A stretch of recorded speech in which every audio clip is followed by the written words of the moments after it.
All of his co-workers were gone. What could it mean? Stanley decided to go to the meeting room. Perhaps he had simply missed a memo.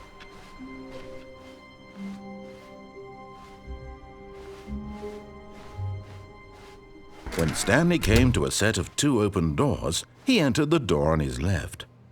This was not the correct way to the meeting room, and Stanley knew it perfectly well. Perhaps he wanted to stop by the employee lounge first, just to admire it. Ah, yes, truly a room worth admiring.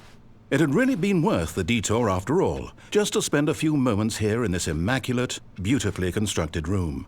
Stanley simply stood here, drinking it all in.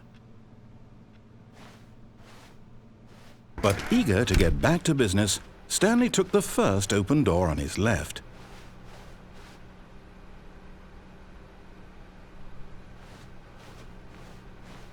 Stanley was so bad at following directions, it's incredible he wasn't fired years ago.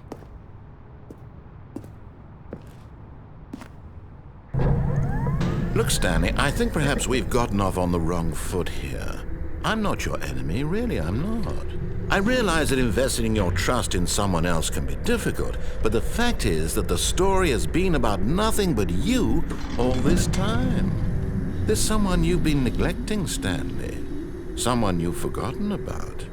Please, stop trying to make every decision by yourself. Now, I'm not asking for me, I'm asking for her. This is it, Stanley. Your chance to redeem yourself, to put your work aside, to let her back into your life. She's been waiting.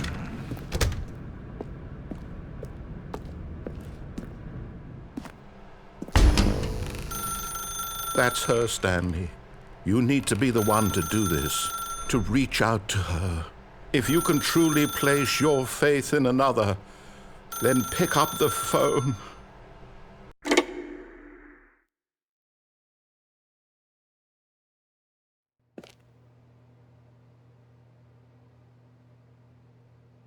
Oh, Stanley, is that you? Hold on, sweetie. Sorry to keep you waiting. I'm just pulling the bread out of the oven. All right. Okay, there we go. All right, now, I want you to come in and tell me all about your day.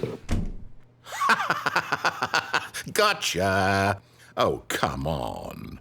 Did you actually think you had a loving wife who'd want to commit their life to you? I'm trying to make a point here, Stanley. I'm trying to get you to see something. Come inside. Let me show you what's really going on here. This is a very sad story about the death of a man named Stanley. Stanley is quite a boring fellow. He has a job that demands nothing of him, and every button that he pushes is a reminder of the inconsequential nature of his existence.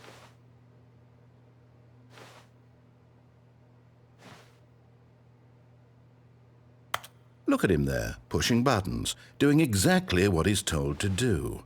Now he's pushing a button. Now he's eating lunch. Now he's going home. Now he's coming back to work. One might even feel sorry for him, except that he's chosen this life. But in his mind, he can go on fantastic adventures. From behind his desk, Stanley dreamed of wild expeditions into the unknown, fantastic discoveries of new lands.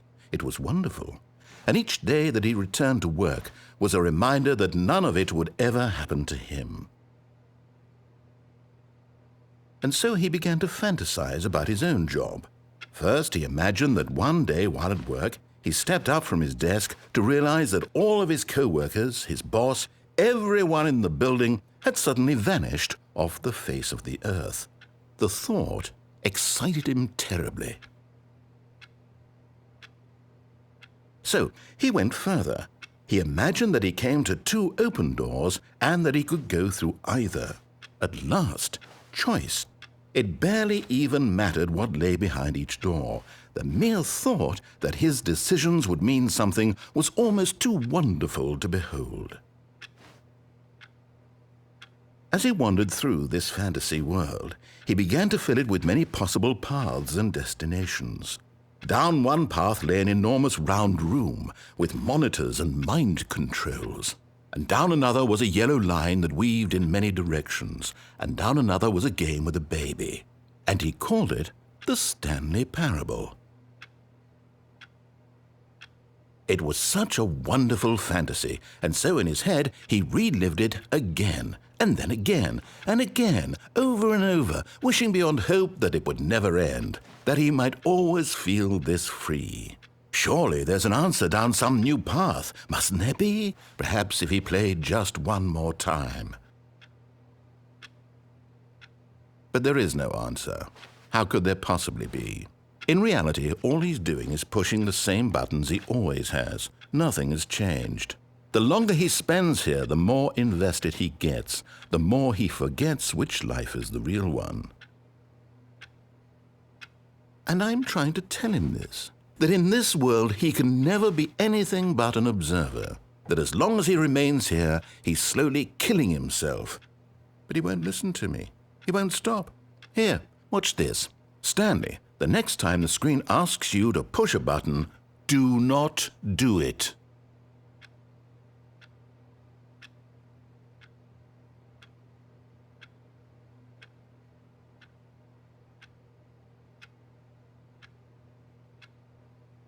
You see? Can he just not hear me? How can I tell him in a way that he'll understand that every second he remains here, he's electing to kill himself? How can I get him to see what I see? How can I make him look at himself? I suppose I can't, not in the way I want him to. But I don't make the rules. I simply play to my intended purpose, the same as Stanley. We're not so different, I suppose. I'll try once more to convey all this to him. I'm compelled to. I must. Perhaps, well, maybe this time he'll see. Maybe this time. And I tried again, and Stanley pushed a button. And I tried again, and Stanley pushed a button. And I tried.